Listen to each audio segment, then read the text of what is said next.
காதல் சங்கம் ஒன்று அமைக்கலாம், காமன் ரதிய மெம்பர் ஆக்கலாம், பிரியமான பெண்ணை ரசிக்கலாம், புத்தகம் பாடம் கொஞ்சம் மூடலாம்.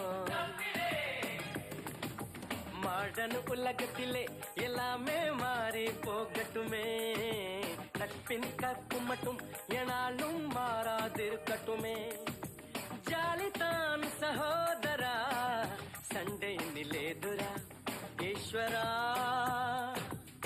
வானு மண்ணும் ஹேண்ட்ஷேக் பண்ணுது உன்னாலேஸ்வரா. ஈஸ்வரா வானு மண்ணும் ஹேண்ட்ஷேக் பண்ணுது உன்னாலேஸ்வரா.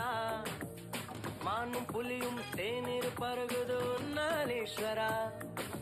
மயிலையிலே கபாலீஸ்வரா,